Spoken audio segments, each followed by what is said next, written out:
Jésus revient bientôt. Jésus revient bientôt. Jésus revient bientôt.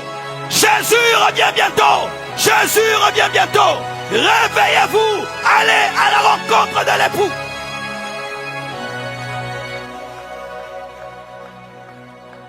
Sans cela, ce n'est plus l'évangile. Je te confie mon épouse. Je lui dis, je vais à Paris. Quand je reviens, je l'épouse. Tu la prépares à mon mariage. Et puis tu commences à lui parler de toi. Tu l'as volée, n'est-ce pas?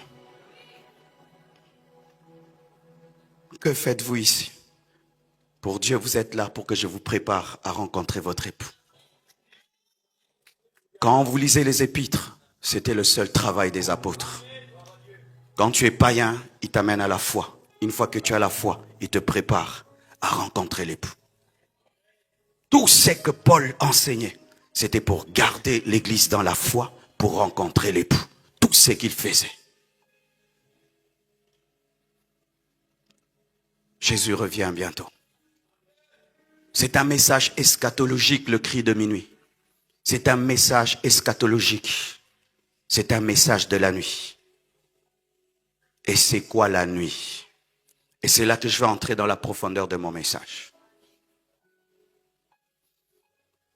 Nous sommes dans la nuit, mes frères.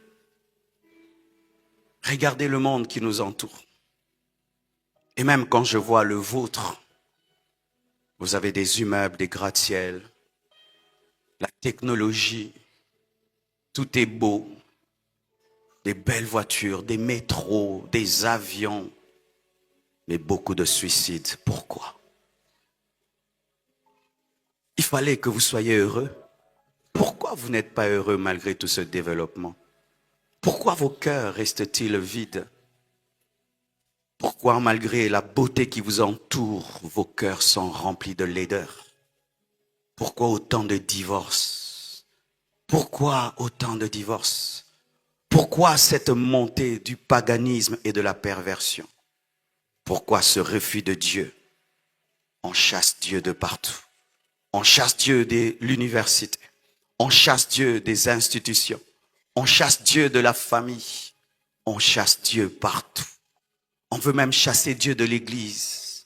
On veut chasser Dieu de l'église. La croissance du péché.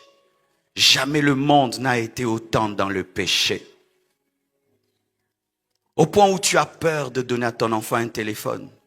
Tu ne sais pas ce qu'il va regarder dedans et ce qu'il va trouver dedans. Aujourd'hui, la virginité est devenue une chose rare. Une fille de 12 ans a déjà connu un homme, mais c'est normal. Les parents trouvent normal même que leurs enfants vivent dans la débauche. C'est normal de vivre dans le péché. C'est interdit d'interdire. Le péché ne fait que croître et grandir. La pourriture, plus moderne, mais malheureux et triste, sans joie, ayant des amis virtuels au lieu d'avoir des amis physiques, ayant des relations sur Internet, des personnes qu'on n'a jamais rencontrées et négligeant les personnes que nous voyons.